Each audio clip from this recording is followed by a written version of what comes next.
Welcome, welcome, welcome. I'm at the Butterfly Sanctuary in Gore. One of my favorite, let me light up for a minute. There we go. One of my favorite places. It's not in Gore, I'm sorry, in Second Life. Second Life really does this justice. Aside from that gorgeous waterfall that's behind me, there's just butterflies everywhere. And if you get a chance to go, please do. If you want a link, let me know, but I wanted to film this here. I'm going to do several what I call philosophical series. What I mean by philosophical is looking at the philosophy of Gore. This is going to be tricky because there is a philosophy founded not just with, it encompasses a lot of things. And the reason a lot of people bought into Gore had to do with this philosophy. Actually, there's several reasons why people buy into Gore. Number one, the men decided, cool, if I buy a slave, I get to fuck her all the time and have a good time, and they have to obey me. So a lot of men come here who are really, really bad at getting girlfriends and know that if they buy a girl, a slave, they believe they'll have a permanent slave. However, slaves do run away. And one of mine actually committed suicide rather than stay with their master. He actually had a funeral for her. And she had to come back in an alt, but that's a whole other issue. Two, BDSM people get tired of really bad role play. BDSM is great, except it usually extends around having dances, art shows, things like that. Workshops, constant workshops on how to be a good master, how to be a good submissive, how to negotiate, things like that. And risk and things like that, the standards about safety. But the fact of the matter is, the role play sucks. It exists with hi master whatever, how you doing, how was your holiday, and that's about it. It's not real role play. Gore has real role play. It's more like being in the Game of Thrones Second Life deal or Star Trek Second Life deal. It actually has a plot line, it has rules, it has a philosophy, a way of thinking. The major difference being that Gore is practiced by people in real life. I know a man that has 3 slaves in real life that live with him, call him master, and follow the Gore rules. Whereas Star Trek, obviously that doesn't happen. Game of Thrones, that obviously doesn't happen. And since Gore is a philosophical system, it does happen. First thing I'm going to cover, this one's going to be on Gore versus BDSM, which is a tricky topic. I'm going to do it anyway. A lot of girls come into Gore with the BDSM mentality, and it causes problems. The general public sees Gore as a subset of BDSM. This is evident from the media mentions Gore, and they almost always lump it in with BDSM because there are slaves in BDSM, there are slaves in Gore, but there's a difference. There are people involved in BDSM who see Gore as an aspect of it, as well as Goreans who see Gore as a part of BDSM. It's not. There's some big differences. There's some similarities, but there are some big differences. And that's what I want to cover. Number 2, and this is not all-encompassing. In BDSM, it's far more common for the submissive the slave to enjoy receiving the pain.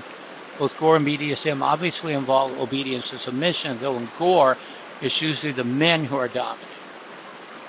That is, there are free women who can have slaves, but as a norm, men rule, period. In BDSM, many women are labeled dominance, called mistress, and function as dominance. You can command a slave in Gore, but you're not their dominant. You're not ruling them. They obey you because you're a free person, but they're not a dominant. Okay, just a second, please. Okay, there. Now, they both involve dominant submission, but like I said, the men are the dominants in Gore, not women. The free person in general dominate the slaves, but you don't have the same kind of relationship as you do with in BDSM. And again, this is all-encompassing, and if I make a mistake on this, please forgive me. But the pain issue. What I did, I had 5 slaves. I say had because one passed away 2 weeks ago in real life. Died suddenly. Um, the Phooey, I'm going to have to.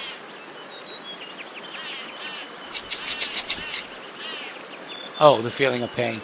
My 5 slaves, basically, what I did was when I first got them, was that I gave them a survey that I had that essentially brought in real life items, and there was a specific reason for that. If in Gore they tend to use the whip to punish girls, and that's brought up a lot. In fact, there's a lot of quotes that say that above, even in a free woman's bed, you have the whip tied there to remind her she's only one step away from the free. That is, women are always, whether free women or slaves, they're always just one. Even the free women are one step away from being enslaved, and a whip is put at the bedpost to remind her. But the problem is, all 5 of my girls were real life submissives who used to go and play, and one of them, in fact, her son caught her with her whips. She was taking him out of her car, and her son spotted it, and she had to explain the whole issue of whips and things like that to a 10-year-old. What I'm trying to say is I purposely gave them that paper to discover whether if I whipped them in Gore as a slave for punishment, whether for them it would be fun time or actual punishment. What I discovered with all 5 of my slaves, they enjoyed it in real life. And I don't know if you know this, but when you, a lot of women empathize with Second Life enough that if you whip them there, they're going to feel it in real life. That is, emotional connections, physical connections in some cases. What's called a sub-low happens, but there's a physical, visceral reaction to things like whipping and things like that. And I discovered in my girls' cases, that was very, very true. So basically what I ended up doing was that I don't use whipping for punishment at all in Gore. There's other things. They hate separation from me. If I put them in a cage, that's far better punishment than whipping them, which would be fun time for them. And there's other things I can do that would basically work far better than whipping. I once put one girl up on chains and put a block of ice on her back for 30 minutes. And she actually felt it and never disobeyed me after that. But my point is that you need to find out your slaves, and that's an actual quote. You need to know your slaves well enough to know what they like, what they don't like, and know how to deal with that. All right, number 3. That goes back to that whole issue of enjoys receiving pain, especially if the girl in real life has that. Number 3, a submissive in BDSM chooses her master or submits to her master based on perceived dominance or relates to in some manner. Usually there's a trial period. Usually there's a period where she'll get to know the man to see if she wants to submit to him. And in some cases, it's just as she naturally submits to him. And it's not even a question.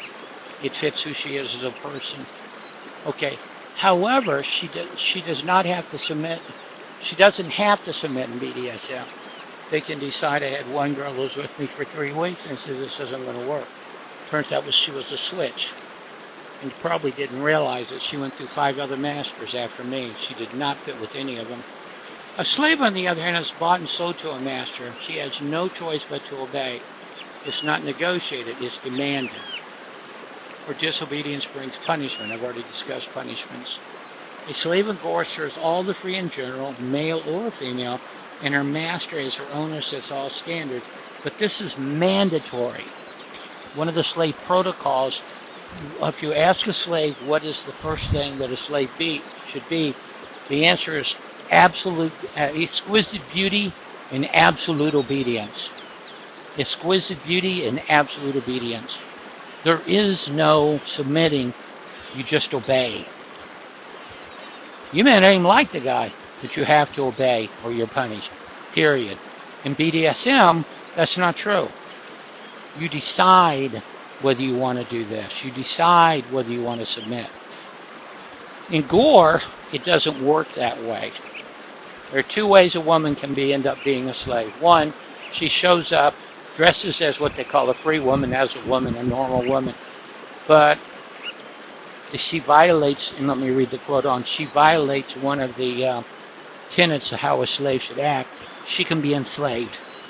And if she does, she's expected to obey. Let me show you the quote on that.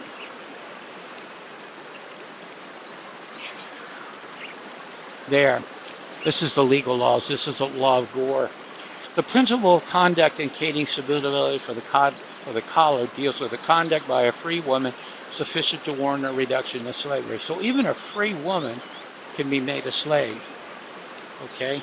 And that is, you may come in as a free woman saying, oh, no, I'm not a slave. But it's commonly applied to fraud, theft, indeceit, vagrancy, prostitution, indulgence in sensuous dance. Even a free woman dancing sensuously can get her enslaved. Other behavior which might trigger the principles include attempting to spy on masters and slaves, disguising oneself as a slave. That is, if you're walking around a slave garb, and I saw this happen recently, you can be enslaved. In fact, the guy came in and did enslave the woman who was walking around a slave garb. Garbing oneself as a slave in even a supposed secrecy of one own compartment, barring too much flesh, lingering about enslaved shells in markets, and even exhibiting an interest and fascination with bondage. The principle deals with overt behavior and not thoughts.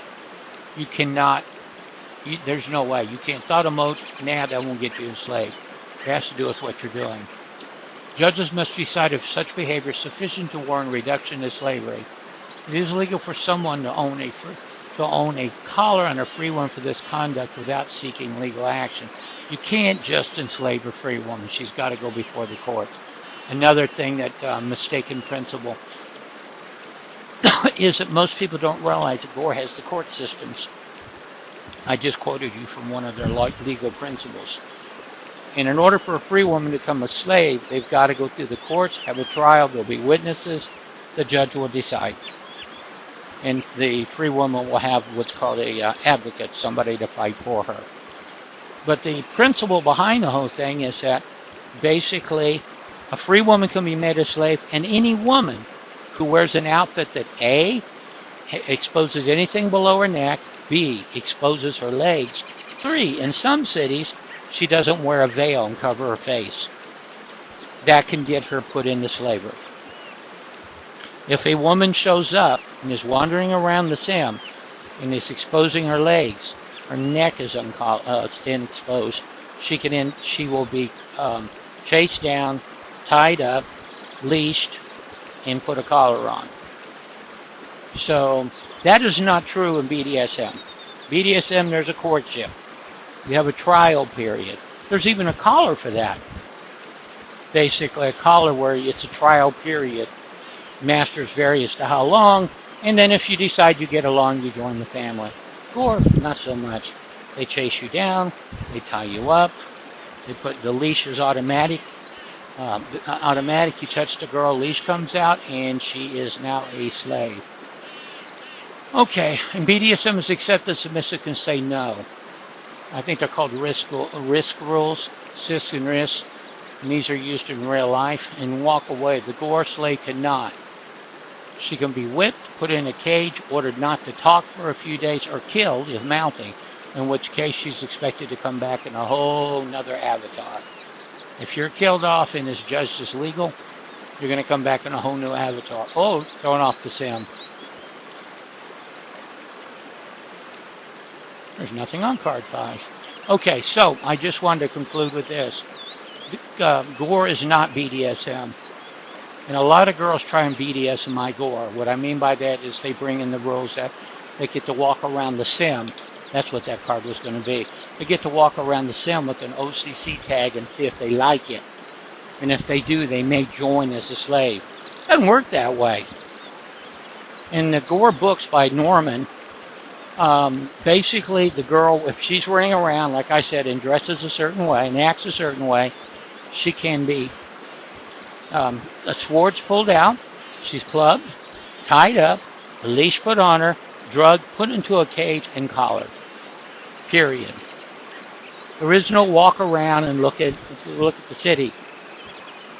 And there are some cities that are allowing that because there's a shortage of girls, so they're doing a tour and letting them see it. But the fact of the matter is, it doesn't work that way. Well, I want to see the city and see if I like it. No, it doesn't work that way. Not in Gor. Some girls insist on it, or they go somewhere else, so they negotiate. But the point is, that's not Gor. And if that is the Gor you have, then I'd suggest you get out of Gor and go back to BDSM. You're trying to bring your standards to Gor rather than letting Gor be Gor, and read the books and actually see what happened. Actually, in the books, the girls were captured, raped right away to impress their submissiveness onto them, and then going ahead and inducted into the household. So that's it for me. It's a short one, but I wanted to get over that. I'm going to do probably about 3 more that deal with the philosophical underpinnings. That's all, folks.